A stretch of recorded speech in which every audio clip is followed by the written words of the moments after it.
Greetings, everyone. Welcome to Grid Live Pre-Race NASCAR Cup Series Brickyard 400 at Indianapolis Motor Speedway. I'm Joe Samaniego. With me, we have Tanner Smith, editor of Pitbox Press, and Matthew Bro from GridNetworkTV.com. Gentlemen, welcome. 3 races down this weekend, 3 more to go. Formula E just got started, but got to ask you quickly, which race do you think will be the best of the weekend? I am going to say that the Brickyard will probably be better than Laguna Seca, but with the last few road course races that IndyCar has put on, it could be a pretty good show down there in Laguna Seca. So while I do think it'll be the Brickyard, don't sneeze at the Laguna Seca race. That could be a really good race later on today. Yeah, for me, it's going to be tough. I think hopefully they're all great races. I'm a big fan of the London E-Prix. I really enjoy that one. But Laguna Seca is also really fun. I was doing it on Gran Turismo last night, just kind of visualizing, having some fun with it. Not as good as the IndyCar guys, obviously, never will be. But I don't know if the Brickyard's going to put on a show. I think we're going to have to wait and see for that one. I can't give you a definitive on that one. Brickyard 400, I think it will have plenty of passes, plenty of action. It's just a matter of, does it get a little too chaotic? Do we get a little bit of too messy of a finish? It's just going to be one of those deals where a lot on the line. And of course, before we jump into the Brickyard 400, big thank you to our Patreon investors calling the show, Mark, Robin, David, and Matthew for investing in us through Patreon. Link in the video description. If you'll go on our Patreon page, select the investment plan, and invest in us. You can also do Buy Me a Coffee, YouTube Super Chat if you're watching us live on the air. And the simplest way to support us, follow us on social media at Grid Network TV, also GridNetworkTV.com. You know, after the Brickyard 400, Matthew, you're going to be busy writing up the recap and plenty to talk about this weekend with Formula One, Formula E, their season finale race weekend, IndyCar, and the NASCAR Cup Series. So let's start with the Brickyard 400, back for our second consecutive season, and hopefully we don't get rain coming in. We saw rain. It's a little bit in the forecast, less than 25% chance of rain right now as we get towards the race start time. But one of the big things for me, it does feel like this is sort of the right move to be back on the oval and not the road course. Nothing against the road course, but it's just the Brickyard 400, considered a crown jewel for the NASCAR Cup Series. For many, though, it has been plagued by what some will say the lack of good quality racing. And, of course, the attendance numbers been declining really since it seems to be that one Brickyard 400 where you have the infamous caution after caution every 10 laps due to tire issues. But I got to ask you, Matt, after last year and now here we are this year, do you feel the Brickyard 400 is growing in stature as a crown jewel event? I don't think it's ever going to reach where it once was, and I think we can all acknowledge it. But I do think the crown jewels in NASCAR this is the one that's kind of on a downslope in that sense, where obviously they went to the road course for a couple seasons, which that's never a good look when you have a prestigious event that you're like, well, in order to make it better, we're going to switch it up a little bit. And that's never a good sign. That'd be like if not really like if the 500 turned into the Daytona road course, which I love the Daytona road course, obviously, or if the Coke 600 became the Roval, stuff like that. So instead of having an extra date, like how Charlotte has 2 dates but one of each, and then Daytona, obviously, a couple of years ago, used to have 3 dates with the road course that 1 year. The Indy Roval replaced the Brickyard 400 for those couple of years, and that. I'm pro road course. Everyone knows I'm pro road course. I am not pro that road course. I guess I'm happy the oval's back, but it's one of those things too. I think it's going to regain some status, sure, as being the crown jewel, and it's on the up and coming. But at the same time, it's like I don't really see, especially with this car, a lot of it's really the car is the issue. I don't really see it putting on that absolute show like it used to. I don't think the fans are nearly as excited as they used to be to go to Indianapolis. I think there used to be a closer gap between the Indy 500 and the Brickyard 400 for excitement. Obviously, the 500 was still a lot more than the 400 or the Brickyard 400.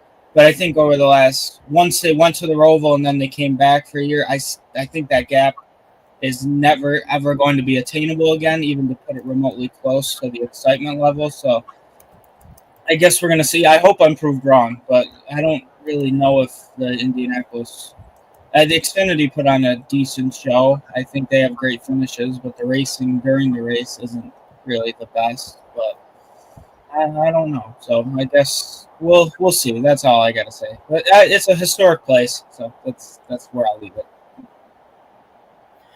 So I'm going to take a different stab at this question, in that I feel that this race to the fan base will never reach the crown jewel heights of, say, a Coca-Cola 600, a Southern 500, or a Daytona 500, because NASCAR fans are kind of tribalistic, as most motorsports fans are. So having Indianapolis, which is a track designed for a different racing series, be considered a crown jewel, I just don't think the fans are ever really going to jive with that. As a result, I think with the fan base, it's never going to reach the heights of being considered a crown jewel, and never really has. But for the drivers and the teams, this has no doubt always been a crown jewel and always will be a crown jewel, because this is home of the greatest spectacle in racing. And I feel like out of all the tracks on the NASCAR calendar, there isn't a track with more gravitas than Indianapolis Motor Speedway. So with all that in mind, I think that this race, while it may not get up to the same heights with the fan base as, say, the Bristol Night Race or the Southern 500, I do think that the Brickyard 400 represents one of the few opportunities on the NASCAR calendar to win a race and it, kind of define the rest of your career. Because I feel like when you come out of Indianapolis as a winner, no matter what series, no matter what racing discipline you are in, you have kind of immortalized yourself in the culture of that facility until the end of time. Because as we all know, if you're familiar with the mythos of Indianapolis Motor Speedway, the track kind of picks the winner, more or less. And I feel like whoever ends up winning today, it'll be because the track picked them.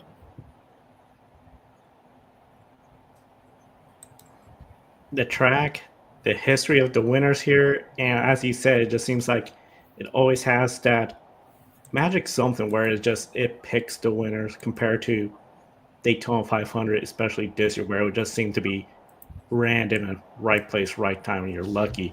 In the chat room, Denver, NASCAR should have a prize bounty for whoever wins the all crown jewel events in the schedule year. That makes all NASCAR drivers work hard to collect the bounty. Of course, we used to have that with the Winston Million. I mean, we all remember Bill Elliott, Southern 500, being the first driver to get it. Then, of course, Jeff Gordon did that. Then we had the No Bull 5, introduced in 1998 during the 50th anniversary, and I felt that sort of made it a little harder to follow, just because then it was just became less of a special deal. But gentlemen, I feel like if we had something where you win Daytona, Coca-Cola 600, Southern 500, but then that fourth crown jewel race, some will say Bristol, some will say here we are at the Brickyard. I think this would be a great idea for a sport to just have something like Denver suggested. Can we at least agree it's not Talladega as the fourth one anymore? I think the main reason with Talladega was because it had the sponsorship of the Winston 500. I see. Yeah, you're probably right, Joe. But yeah, encourage everyone in the chat room. Be sure to share your comments, as well as Adam. I think it's pretty cool to have someone like Cookie Monster as a Grand Marshal for the Brickyard 400. Somebody everyone likes. I remember at Indianapolis, sort of jokingly around, just will Roger Penske still take command to start engine what he could do? Well, here we got Cookie Monster. I think everyone's going to be happy to hear Cookie Monster say those famous words at the Brickyard. Now, of course, the Brickyard 400. as y'all mentioned, for the drivers, especially the the seriousness of this racetrack, the history to win at Indianapolis Motor Speedway, my goodness, great on any driving resume and on the pole.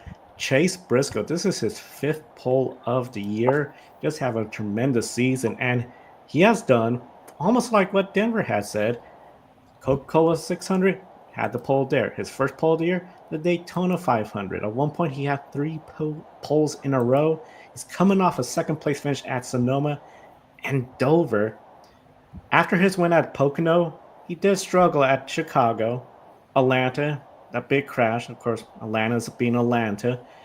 Tanner, is Chase Briscoe a contender to win his second crown jewel event? I think so, at least, based off of the qualifying time that he laid down and the fact that Indianapolis is traditionally a one-groove racetrack, so passing does end up becoming a bit hard to come by.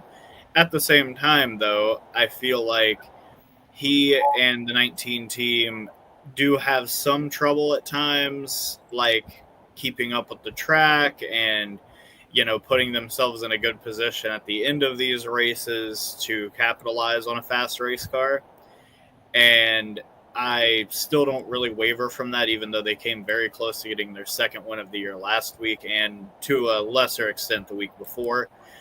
But you do really have to, keep an eye on the 19 team as the season progresses. It seems like more and more James Small is making better and better strategy calls to give his driver a good chance to go out there and possibly stack up more playoff points by either getting stage wins or playoff points through wins.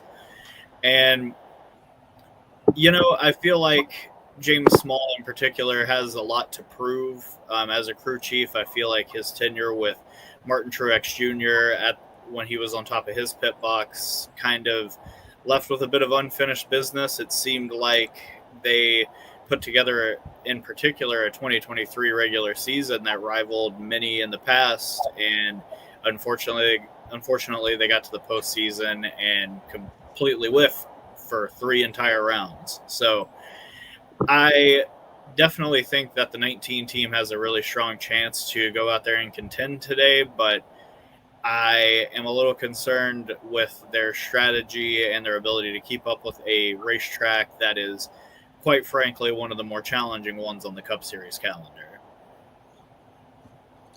Yeah, I mean, I can agree with that. I think what's is crazy is let's take a second to acknowledge how well Chase Briscoe truly has been doing this year. And I think a lot of us have even said, I think us 3, and then Jonathan was on when we did our prediction stuff. I think all of us said Briscoe was going to get at least 1 or 2 wins. But if you told me over halfway through the season Briscoe would be 8th in the standings, just a few points away from Ryan Blaney, he has 8 top 5s and a win, and he's now got, 5 poles? 4 or 5. I don't think we expected this. But like Tanner said, I think what we have come to expect from the 19 team is it seems like there's always something, whether they don't adjust correctly to the track or they make some sort of call that puts them in the back. But I think he's definitely a contender to win this event. I really do. I think the only thing, however, that concerns me, which it really doesn't matter, is that he was 34th in practice and he did 22 laps. That concerns me a little bit. But at these types of tracks, inevitably it's like where you start is you kind of get that advantage, right? Especially at an Indianapolis. So for him to start on pole, I think even Toyota top 5 for the first time in their history, I believe, sweeping the top 5 positions to start the race. So I think Briscoe will definitely be a contender. I'm not going to pick him to win, but I think he can come out here, have another strong points day. Probably, I don't know, because Ryan Blaney's really good here. I'm not going to say he's going to pass Ryan Blaney in the standings, but I think those two are going to put a bigger gap on guys like Alex Bowman and Chris Buescher heading into the next race weekend after this. So I'm curious to see what you have to say, Joe. I think we both kind of took similar approaches on this one. Yeah, Chase Briscoe, I feel he was one of those drivers where I thought he'd get that win at Pocono. Maybe they could start putting together wins, but it was just a matter of getting the hang of the tracks that especially change a lot. What he did at Sonoma, really great effort. Dover, that was pit strategy. I mean, really, if he didn't do those 2 tires, I don't know if he would up there battling for second place. So I'm very curious to see how he's going to do. I don't know if he'll be exactly a contender. If he could stay in the top 10 by most of the race, I think he will be. But I'm leaning towards the idea maybe he's going to be a little bit mid-pack. Maybe he has something better for the long runs. It's just a matter of wait and see once we get the race started up. For Briscoe, I have to ask this as well too, because we're coming off a big week in NASCAR, Sirius XM radio controversy, and of course we encourage everyone check out Grid tonight. Ben was there, Matt was there discussing about it, including the topic of it, the playoffs, and how the championship is decided. The controversy, of course, between Daniel Trotta, Larry McGreynolds, and Mark Martin. This has brought back again to the forefront of social media, online, the discussion of the point system, the playoff system, and how we crown a series championship. Now, with Briscoe getting his 5th pole, I couldn't help but think. Formula E, IndyCar, they give up bonus points for claiming pole. So even if NASCAR was to decide, hey, let's give pole 1 point, Briscoe would have 5 bonus points already because of his poles, and that will accumulate throughout before the end of the regular season, and who knows what you want to do in the postseason. So Matt, knowing that there's this committee considering championship series and format, should a bonus point be considered for the pole sitter, and maybe even a bonus point for the driver that gets the most poles in the regular season? Absolutely. I think one of the worst things NASCAR has done, take that with a grain of salt when I say worst, I'm being a little dramatic on my end, but taking away the fact that you don't get points for leading a lap and stuff like that. I think if you really want to see some fun strategy, I say a pole position might be worth maybe not just 1 point, but let's say 5. So 4 positions or 5 positions on the racetrack you get. So I think that would be pretty cool. Maybe you could find a happy medium. I think is it IndyCar Formula? Yeah, IndyCar does 3 points, right? I think, and then Formula E might only do 1 to 3, somewhere in that range. But their point system's obviously a lot different than NASCAR's, and NASCAR you can earn a lot more points during a race weekend. But I think if you lead a lap in a race, that should be worth a point. Personally, like the fastest lap is, I really like the idea of the Xfinity fastest lap bringing another point. So it rewards guys for doing better in the race. And that's why I like stage points and stuff, but that's a whole other conversation. I just like consistency being rewarded throughout a race. And if something bad happens at the end, then you don't kind of get screwed, for lack of a better term. But yeah, maybe, I don't know about like the most poles in a season, like in the regular season. I guess do you give them a playoff point? Maybe, I don't know are they that important of a statistic to reward a playoff point? So that's kind of a gray area we got to figure out. But I think that's really cool to consider. But then you might see someone like Michael McDowell last year. Then he have the most poles. He was like those super speedways, those front row cars at the time were incredible. Now they've kind of fallen off. But again, other conversation. But yeah, so to answer your question, Joe, I apologize. I think there should be a reward for leading a lap during the race, maybe 1 point. A pole should be maybe 1 to 3 extra points, because I think a lot of points matter, as you can see by the bottom of the standings getting towards the cut line. You think a guy like Bubba Wallace probably would have pushed a lot, maybe a little bit harder. I think he probably gave 99.9%, but he might have had to give 100 if he knew he could have gotten that extra point to stay ahead of someone like Ryan Preece. So yeah, I don't know about a whole like most poles in a season, but I think each individual pole should get at least a point, and then I think if you lead a lap during the race, there should be a point. I think it'd be cool if they did that if points actually mattered. I think that I've made that point pretty clear on multiple of our programs, but just to go further with this, I do think that a singular race point for getting the pole is totally warranted if we're going to give one for the Xfinity fastest lap, which is essentially, can you lay down the hottest lap with other cars on the racetrack? I feel that NASCAR doesn't award enough points, and Matthew kind of touched on this in his answer to this same question, where, we stopped giving points away for leading a lap, leading the most laps. I think that if we want playoff points and points in general to matter, then we should absolutely be giving a playoff point to somebody who leads the most laps in a race, to the person that gets the most poles in the regular season. I am totally cool with all of that. In fact, I think if you get the most poles in the regular season, you should get 5 playoff points like you won a race. I think that winning the pole is not easy, and I don't think that we pay the same amount of attention to it that other motorsports do, because our races are so long and so much can happen in them that winning the pole can at a lot of places just not really matter at all.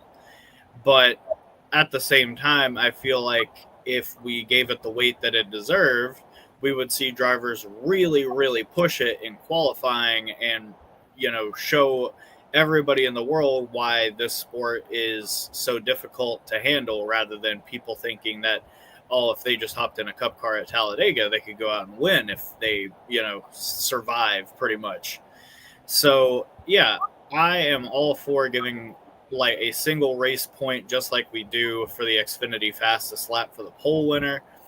And I think that if you win the most poles for the regular season, somewhere between 3 and 5 points would be a perfect gift package for that team that put it all on the line on pole day and got the most poles in the regular season. I think that would be a fitting thing to add. But again, I just think that if the way that we're currently doing things with the point system is going to continue for the rest of the decade, let's say, then why do it at all? Because the points don't effectively matter when it comes to the end of the regular season anyway.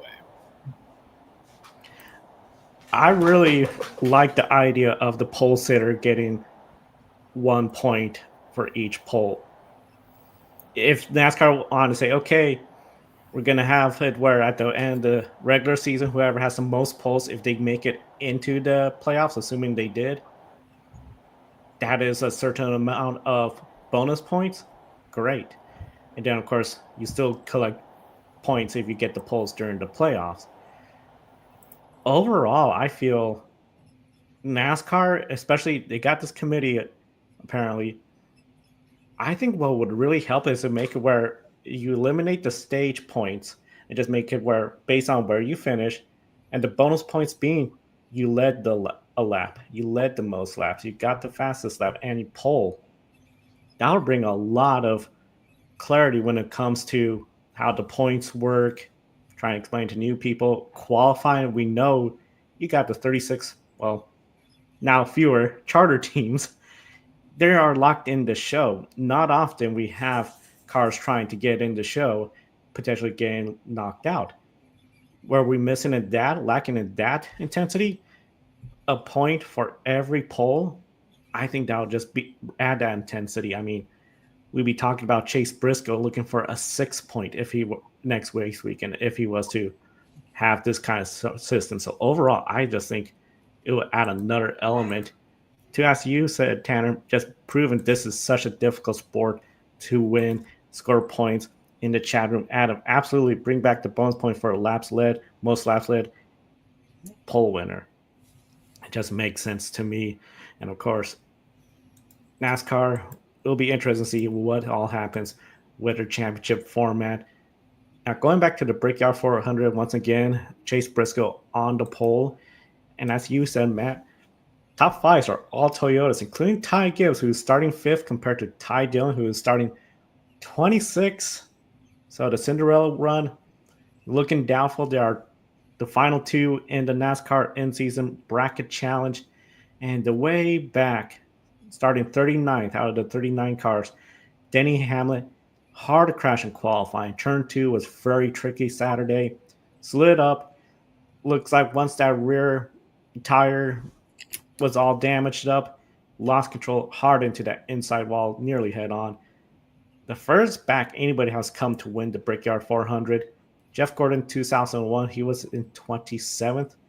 Winners have come from outside the top 20 only 3 times in the history of this race, but never from 30th or back. So Tanner, does Denny Hamlin team employ a creative strategy to move up towards the front?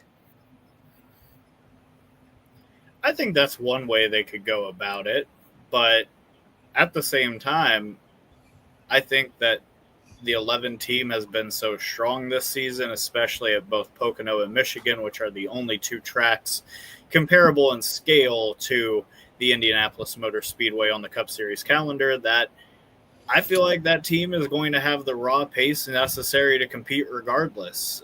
Granted, track position at this track will come at a premium, but with the way the stages are laid out, it looks like everybody's going to have to pit at some point during the first stage and during the second stage as well, and during the third stage. So I'm not sure if necessarily creative pit strategies are going to come into play, but I do think that something to monitor throughout the first couple of stages is what Hamlin's delta to the leaders is. The reason I bring that up is if Denny can get up to, say, 25th before he pits, and he's only about 15 seconds behind the leader, I feel like he could probably pit for fuel and tires and be able to get back on track without getting lapped. And that'll be really the name of the game for anybody that isn't starting in the top 20, is can you keep up enough pace with the leaders to not go a lap down once you come in for pits. So if Denny Hamlin and the 11 team have, if they've rebuilt this car or gone to the backup and it's just as fast, much like Ross Chastain earlier this year at the Coca-Cola 600, I do feel like the 11 team wouldn't have to do, anything too crazy or outside of the box to get themselves back into contention because, let's be honest, Denny Hamlin looks like he knows how to get his way around here. 2020 looked like it was in the palm of his hands before that right front tire went out going into turn one and ended his race 6 laps before the finish. Last year, he looked like he was in great position prior to that final caution coming out. And I just feel like with how focused, how driven Denny Hamlin looks this season, it just seems like everything's falling into place for the 11 team to not only contend for this title, but even contend today.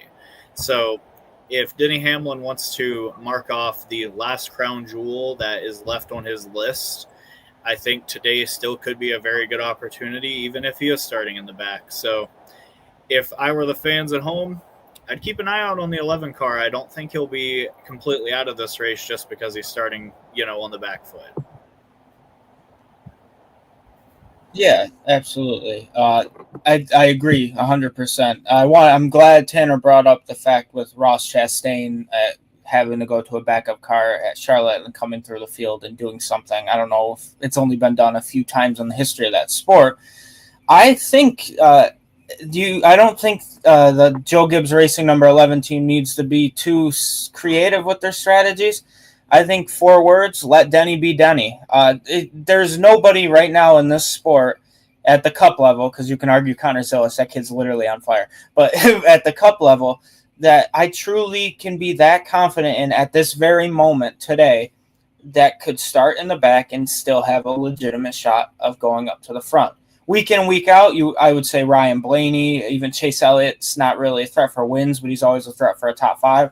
But Denny Hamlin, something about not the aura around him, but Denny's got something. I don't know what it is right now. I think he's got that it factor. I think he really always has. He's at how old is he now? He's in his 40s and he's still near the top of his game. So I think he can easily get through the front. And I think it is appalling the fact that he has not won a Brickyard 400. That's unfathomable to myself. I had Cheetos earlier, and they're getting caught in my throat. I apologize. You guys saw me backstage trying to swallow. I didn't bring a drink up here. But it's unfathomable to me that Denny Hamlin does not have a Brickyard 400 victory. I'm pretty sure. Correct me if I'm wrong. But it's just I think he can still do it. Like, I'm still just as confident in Denny Hamlin winning from 39th today as I would be if he was starting in the top 5. I really am. And I think the betting odds even show that they don't care where Denny Hamlin starts, especially at this track. He hasn't won yet, but he's really due for one. So I think don't don't be super strategic. Don't be creative. Just let Denny be Denny. As you mentioned, Denny Hamlin, you're looking at the race winner odds. You got Kyle Larson, William Byron, Chase Briscoe, and then Denny Hamlin. So even though he's 39th, he should have the car to work his way towards the front. The one thing I'll be curious about, and we see this at Indianapolis, pitting right before the stage ends. It's such a big enough track. Some drivers will give up those stage points to pit, have the track position on the restart after the stage break. I think that's going to be very key, and depending on where Denny Hamlin is on the track when that occurs. And of course, the caution flags. If we get a caution-free first stage and the field spread out, that's really hard to pull off that strategy compared to if we have a caution about 10 to 15 laps before the end of stage break, where people will just stay out because they know that potential strategy of pitting right before the end of the stage break, getting the points, and then trying to go out there and get that track position for the next restart. In the chat room, Denver, Denny has knives in his bag that NASCAR's throwing at him, and he's pulling them out to throw it back at NASCAR. We know a lot going on for Denny Hamlin. Seems like he's almost motivated. And then he also mentioned, too, 15 points should be a word for the trifecta, winning the pole, most laps led, and be the winner of the race. That would be a huge... I mean, we talk about clean sweeps and other... MotoGP, IndyCar. So overall, a lot of good thoughts out there. Love that idea. It's really going to be interesting. Hopefully we can see some of these incorporated from that committee looking into how to determine a champion and the points. Now, of course, let's talk about the champion of this race, last year's winner, Kyle Larson, starting 13th. Not like that great of an effort, but still in the top 20. He's looking for his first win since Kansas 9 races ago. 4 top 5 finishes since then, and 3 finishes of 30th of worst, plus 17th and 13th at Atlanta and Chicago, respectively. Yesterday, he was in the Xfinity Series race, was running towards the front. He got loose and wrecked Justin Allgaier, and of course, Allgaier trying to get Dale Jr. Motorsports their 100th win. Darlington, we saw how Kyle Larson crashed very early, came back very late, multiple laps down, crashed again. That caused a big overtime, and people were critical of Kyle Larson. But he responded with a dominant win at Bristol. However, after Kansas, it seems like it's just been inconsistency. Up front, bad luck, towards the back. Some races just not exactly a factor. Matt, do you believe Kyle Larson, who DraftKings show him as a favorite, do you think he truly could be a contender all day and up front? Or will we see more of the same sort of sense, really, Charlotte? I think he could be up front all day. And I think Kyle Larson has strived kind of on being in the right place at the right time. Like last year, obviously, with the whole restart debacle and stuff at the end. And he only led 8 laps, but he led the most important lap. I think Ryan Blaney kind of got I was going to say a word that probably isn't PG. So I'm going to just, you guys know what I mean there, Ryan Blaney in that sense. But Kyle Larson, it's very interesting, this guy, because he's a great talent. He's one of the best talents in probably the world in motorsport, what he's able to do. And for his slump that he's been in, he really still is not doing horrible. I mean, was he third in the points, second or third? He's really doing quite well. It's just, I don't really see anything much different than what we usually see. After 2021, Kyle Larson's truly been checkers or wreckers in a lot of way, where he steps on his own foot a lot of the time. And I think he did that a little yesterday and cost Allgaier, but then luckily Connor Zilic was still there to win for Junior Motorsports. But he's still one of the best. I truly believe this is a track that it might not be his favorite at the moment, especially these past couple years, not in a Cup car specifically. Especially this year in an IndyCar, obviously, just kind of messed with him a little bit mentally, I think, which is really weird to see Kyle Larson a little off his game. But I think if he does well today, which I very well assume he will, I think we might see a little bit of a turnaround for him, especially coming into a very important time of the year when the playoffs start. So I think he can be up front all the time, but I think it's good that he's not starting in the top 5 because I think with Charlotte and he got up front, he was doing well, and then just the collapse, kind of what happened with him there. So I don't think he'll have that same fate at all. But it's tough because Kyle Larson, you want to say he's predictable, but anytime you think something's going to happen with him, I feel like he does the opposite. And he's still really good. I mean, looking at the standings, Kyle Larson's still third. He would be fourth if Denny Hamlin showed up at Mexico City, but he had obviously more important prior obligations to that. So congrats to the family, Jordan and him as well over there. Jordan Fish, not Michael Jordan, obviously. But yeah, that's all I gotta say about Larson. Is he's still third in the points, and he's had a very rough stretch for him. So it kind of, you look at it from that lens, right? In the sense where what Kyle Larson's done these past couple weeks might be a very great couple stretch of months for a lot of drivers in the field. But you look at Kyle Larson, you're like, oh my God, what's happening to him? So I think he'll be up front for that should have been my answer, is just yes. But I just was yapping for a couple minutes there. But.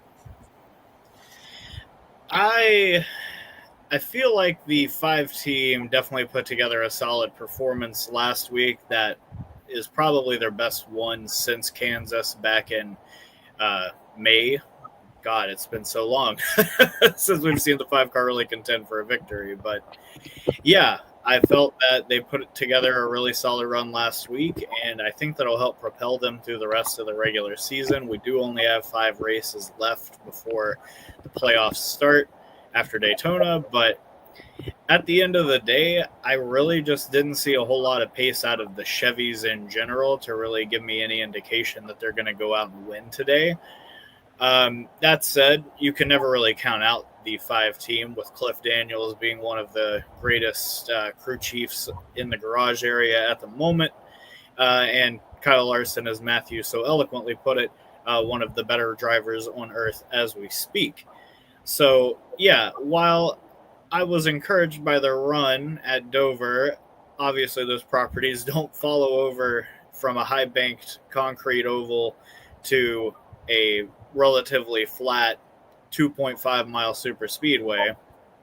I do feel that the 5 team will likely not run up towards the very front today, but they'll probably be somewhere between, I would say, 5th and 8th today. I think that Larson, while he did have a really strong run here last year, I do think circumstances kind of helped him in his way to victory. Not just the restart, but I do think having, a confirmed good amount of fuel towards the end of the event, having fresher tires than the competition, I think all those factors helped him win last year, in addition to Keselowski leaving the inside lane open for him on the restart, and what should have been called a restart violation at the time and wasn't on Larson for jumping the restart that gave him the lead and ultimately the win. I do think had that been called, obviously we're having a different conversation, but I just don't think Larson was all that strong last year, really, compared to his competition. And I think him winning was more of a sign of circumstances than a sign of strength. So while I think that they'll be relatively strong today, unless those same circumstances or a similar set of circumstances come their way this year, I just don't see them competing with the Toyotas or even the Fords. Yeah, it's going to be very interesting to see how that team could deal with the Toyota, the Fords. I got to say, I feel like Penske has to be top level here this week. I think it'll be an embarrassment if Penske drivers are just not a factor at all for the race win or a top 10. And of course, they'll love to get some good luck and get some good finishes and really just start positioning themselves better in the playoffs. In the chat room, Adam asks, can SVG get a top 10 finish today at the Brickyard? I say yes. Denver says SVG is a dark horse. I think Indy, it's a road course with him running near to the walls while when exiting the corners at 5 miles per hour quicker through the corners. It is sort of like what you would think of when it comes to a rectangle with rounded corners. So if you got a car that handles well, you're not so much compared to most tracks where you're constantly in the corner. You need that car to handle really well. Still, handling is going to be very important. We saw what happened to Denny Hamlin. I believe John Hunter Nemechek also hit that turn 2 wall yesterday. So I'm going to start off with you, Matt. When it comes to SVG, he's starting just outside the top 10. Do you think a top 10 finish could be in the cards for him? I mean, I don't see why not. I think it's going to have some luck there because a guy who his teammates just, I don't know what happened to them for him to be that far ahead in qualifying at a track like this. I think Josh Williams, as a spotter, made a joke saying, well, of course SVG did well here. There's 8 turns at Indy, just the way the corners are all banked. So I think this is his best chance truly at a top 10 besides maybe like Daytona or maybe like a Martinsville where he was close, I believe, last year to getting a top 10. But I think it's all about the luck of the draw and where it falls. But I think it'd be pretty awesome. Wouldn't you guys think to see? Because I think no rookie has been ridiculed for their oval performance more than SVG because no rookie has ever dominated a way besides Tony Stewart or all those guys, but on one specific set of tracks. Like nobody's saying, well, Riley Herbst isn't doing well. Yeah, because they forget Riley Herbst exists. He's second to last in points. But for SVG, it's just if he could get a top 10, that would truly be awesome for that Trackhouse team who's had so much momentum. If you count their Xfinity, right, they have, 7 wins for junior motorsports, technically, if you count Zilich, SVG, and Suarez. Like, the Trackhouse guys are winning. Chastain's doing very well this year. He's in 12th in points, I believe. So it's like they got to build that momentum, and I think if SVG can get a top 10 at an oval or rectangle, whatever the heck Indy's considered, I think that would be great for the team. And yes, I do believe this is his best chance.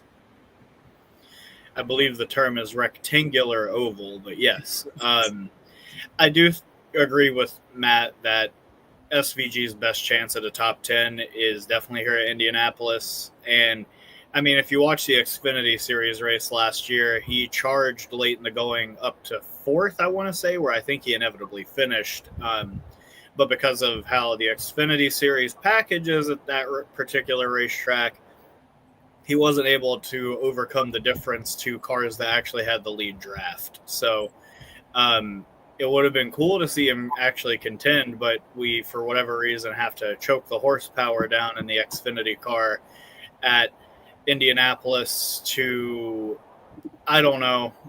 I think the Xfinity Series has an incredible product, and I don't see why we have to choke the horsepower out of the car to make the racing quote-unquote better. But regardless, last year he put on a very solid performance in his very first attempt at that racetrack, and I have a feeling that given a strong car today, he could definitely put on a similar performance in this race. But with the added horsepower and the fact that the way the car drives and just the general attributes of the next-gen car and how it handles dirty air, I do wonder if he's going to be able to progress as well as he did last year, where, much like you saw yesterday, late in the going, you could get a car loose out of a turn or into a turn if you just pulled up underneath them and, moved their spoiler a little bit with aerodynamics.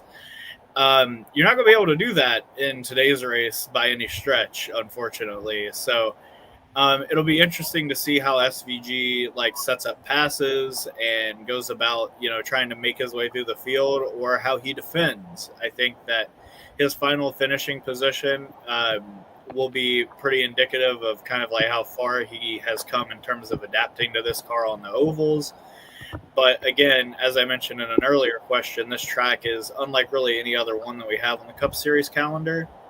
So it'll be really hard for him to translate this performance to any other track. But at the same time, I do think that this definitely represents his best chance at a top 10 outside of Daytona or Talladega the rest of the year.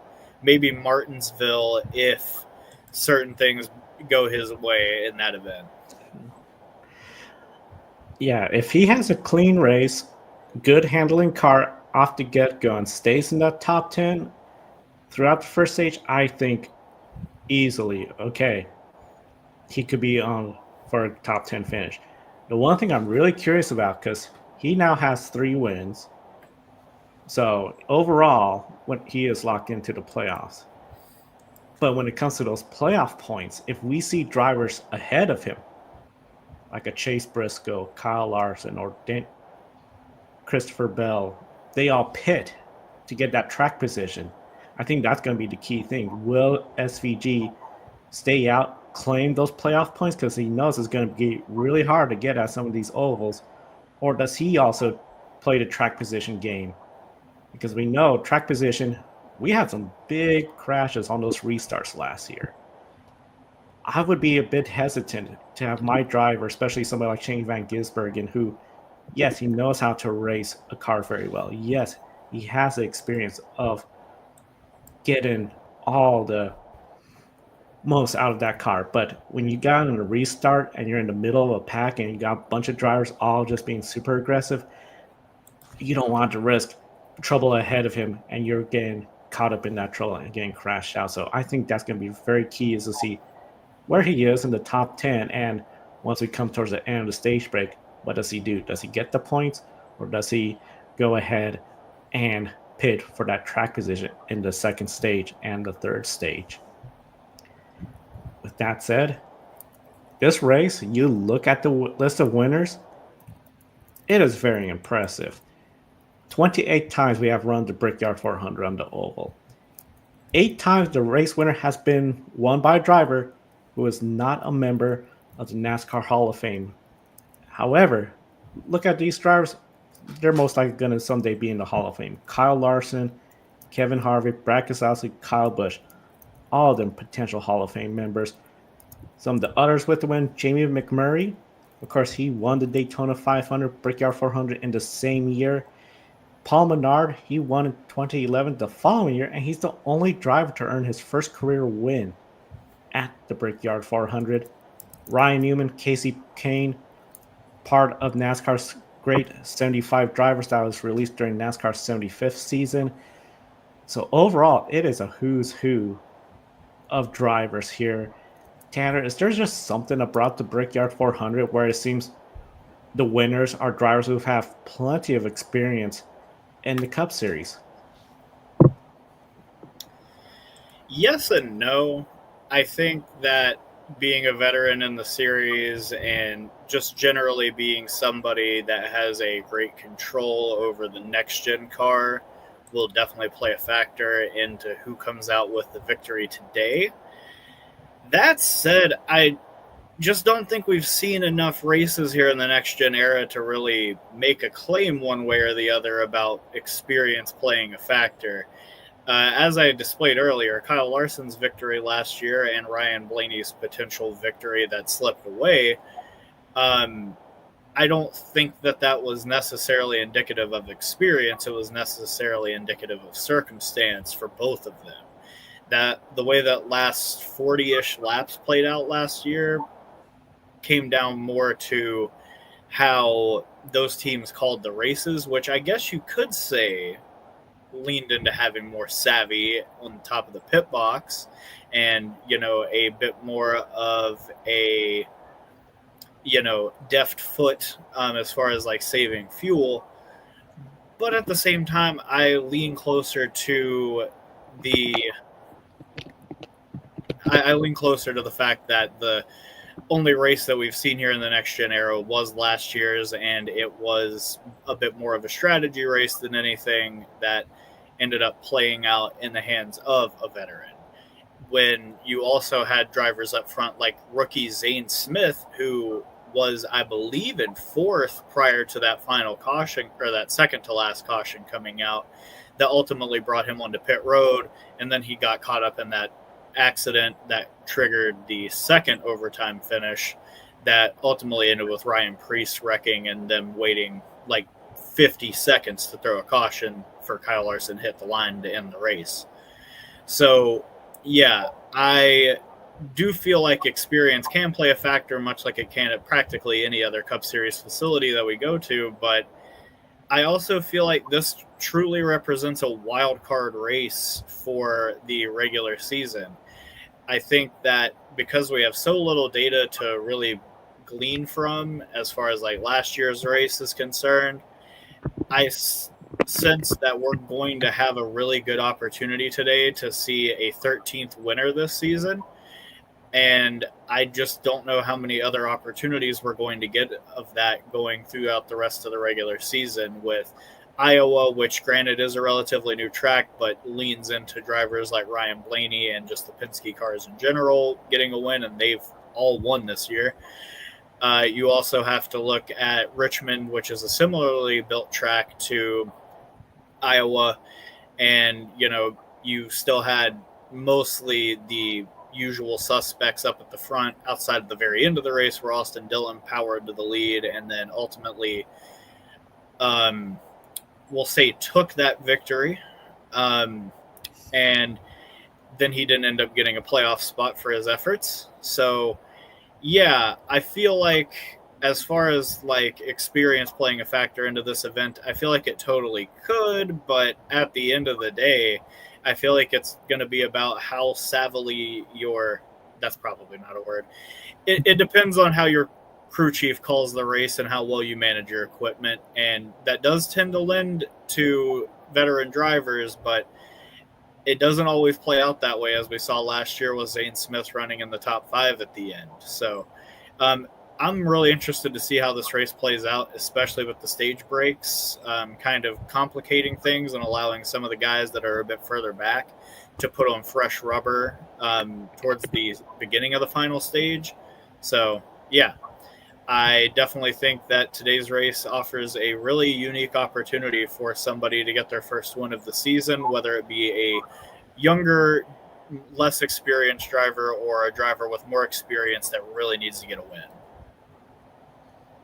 Yeah, I mean, I can definitely agree with pretty much everything Tanner just said there. And it's funny because I think it's more of a coincidence that a lot of future Hall of Famers and experienced drivers have gotten their wins here. And like you mentioned, Joe Paul Menard won his first race here. He was the only one to do that.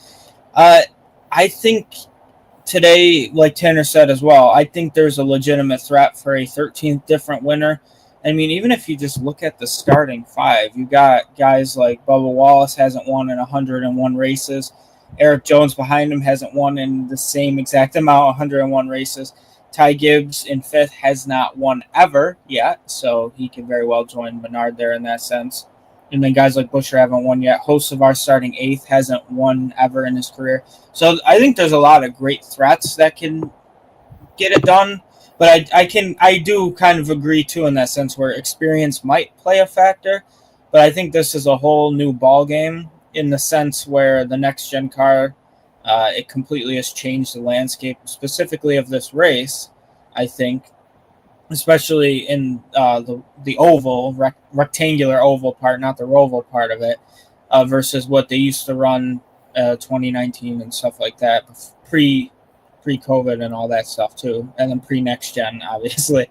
So I think that's more just a coincidence, but there definitely are some legitimate threats, I feel, with not a lot of experience, either at this track or in NASCAR in general, that I think could be potentially in victory lane at one of the most historic motorsports areas in the entire world.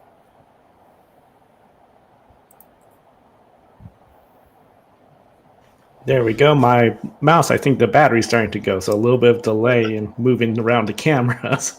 When it comes to the Brickyard 400, this next-gen car, I think, is going to be really interesting to see how everyone's going to be handling the car, how it's going to race. But I do still think it's going to be a track where the experience is going to matter a lot. I think we're going to have, in my opinion, I think we'll have a repeat winner, but it's so unpredictable these days in the NASCAR Cup Series. I mean, you could have the race favorites just all wiped out in the crash, bad strategy, penalties, pit road. We've seen drivers have a shot at the win, go up in smoke because they were speeding on pit road. Pit road could be treacherous too. We've seen some scary incidents here, including Ryan Blaney's pit crew getting involved in a mess involving, I believe, Corey LaJoie and several cars. Very narrow pit road, a lot of potential for accidents on the track. and having a good handling car, I think it just makes for a good race where you got to have so many things go right. Could be a race of attrition as well. And almost in a way, it reminds me a little bit about Darlington, how Darlington is such a long race, so grueling. Here, 400 miles, well, it's not an easy 400 miles at Indianapolis Motor Speedway, and that just adds to the level of trying to win at Indianapolis Motor Speedway. You don't want to be second place in this race. You really want to go there and get that win. With that said, it's time for everyone's favorite game, pick a winner. These are the scoreboard entering the weekend. We do know there has been some changes, including, spoiler alert for everyone watching, if you're watching Formula E, you may want to cover up your ears. Nick Cassidy just claimed another win. Second half of the season, all of a sudden, got things going. He's leaving that team. It's going to be really interesting where he turns up. Pick a winner standings tied at the top. Kobe and Matt, 52 points each. Tanner, you're in fourth place, 43 points. I'm quite a bit down, eighth place, but still, we got over 75 races this year across the grid ranking and plenty of space on page 2. So never too late for anyone to join, especially with over 75 races left this season. You can still get yourself onto that first page and even into the top 10.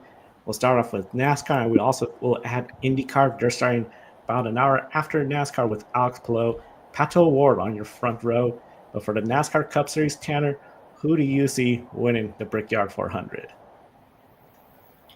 So coming into the weekend, I was full bore on picking Denny Hamlin for this race, but unfortunately, due to his qualifying miscue where he ended up in the wall, I decided to call an audible here and go with one of his drivers, and that's the one that's starting on the outside of the front row, Bubba Wallace. I am picking him to finally break through, kill that winless streak that he's had since, I believe, September of 2022, and lock himself into the playoffs and become the first open car to lock themselves into the postseason in NASCAR history. I feel like this is quietly one of Bubba's best tracks, considering that the last 3 races here, if obviously you've got to go back to 2019 and 2020 in the last years of the Gen 6 era, where he finished in the top 10. He got a top 5 here last year. So I think that if you're looking for a driver that is not only hungry and poised to win a race, I feel like Bubba Wallace is the perfect pick for you today. And it would be just fantastic for a driver that has struggled so mightily, to find victory lane. It would be really cool to see him finally pull off a win at one of NASCAR's, more historic facilities in Indianapolis. It's so funny. I have a fun pick a winner fun fact before I pick mine. Is last year I won with 53 points.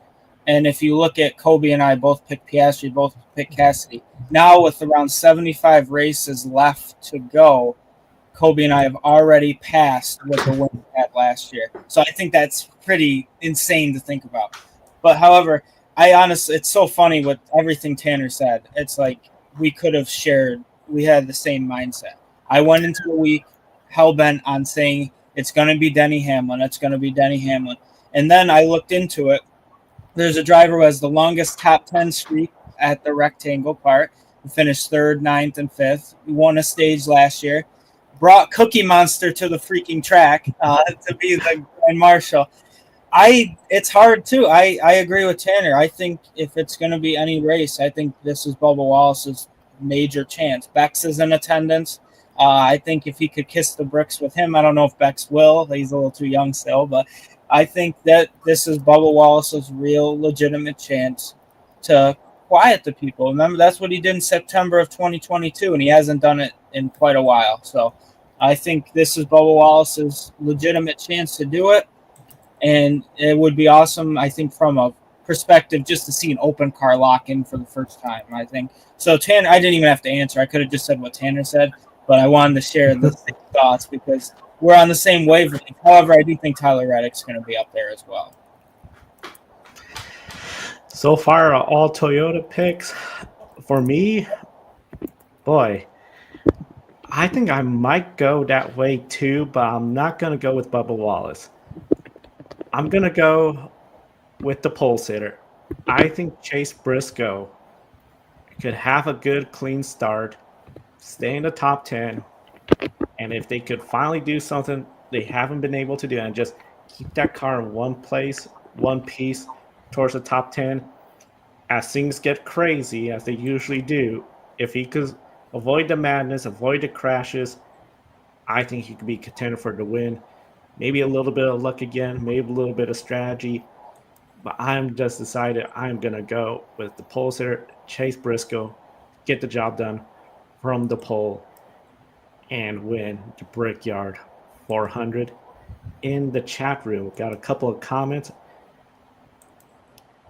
SVG is a dark horse. I generally think that Indy is the kind of track that suits him best with his racing style. And then, of course, we also have Adam going with pick a winner, IndyCar and NASCAR Chase Elliott. With that said, let's get into our IndyCar picks. Laguna Seca. We got Alex Palou in the front row. Pato O'Ward, second place, starting second on the outside row one. Tanner, who do you like for Laguna Seca? Ever since qualifying wrapped up yesterday, I have been tossing and turning, just trying to figure out which of the two front row starters I am going to pick. I picked Palou last week and ended up on the wrong end of that.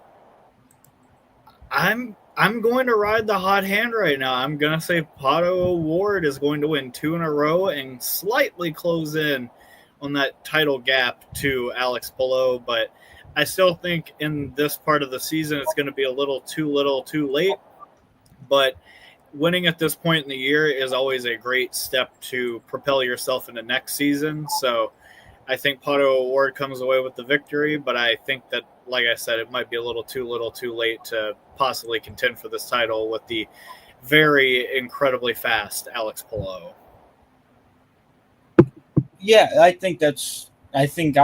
haven't been tossing and turning more or less because I think I've made up my mind in that sense. But I agree too with Tanner in that sense. With Pato O'Ward's a great pick. It reminds me too of Nick Cassidy in Formula E. It's like if he had a couple more weeks, couple more race weekends, I think there would be a legitimate shot here. However, I'm going to I know Tanner and I have picked the same driver for 3 of the races so far. Not this one. I'm going to go on the other side of the front row. I think Alex Palou is going to continue making history. It's hard to go against Alex Palou. I mean, and I feel he has won at this racetrack before. He knows how to get the job done on this racetrack. Pato O'Ward, he has a hot hand. He would have to get his first win here. He could do it, yes, but I just got to go with Alex Palou as well, too. It's going to be very interesting, the IndyCar race at Laguna Seca, to see who does. And, of course, we encourage everyone again to share their pick a winner. Denver's going with Alex Palou as well. And, of course, Adam, he is going with Alex Palou. So it'll be interesting to see, can Alex Palou get another win, trying to work his way to 10 wins.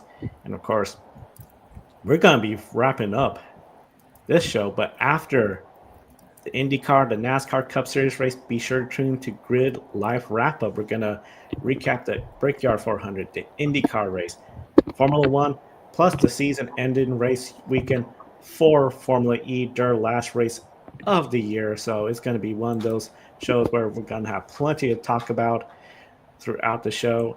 And, of course, follow us on social media across Grid Network TV and along with gridnetworktv.com, where Matthew will be putting his post-race article up. And a big thank you to our Patreon calling the show, Mark, Robin, David, and Matthew, for investing in the Grid Network every month through Patreon. Go to our Patreon page, link in the video description, select your plan, and we'll thank you, add your name on the air. And we encourage everyone, subscribe, hit the bell icon, easiest way to support us here on the Grid Network. For Tanner and Matt, I'm Joe. Thank you for watching. We'll see you next time, and enjoy the races.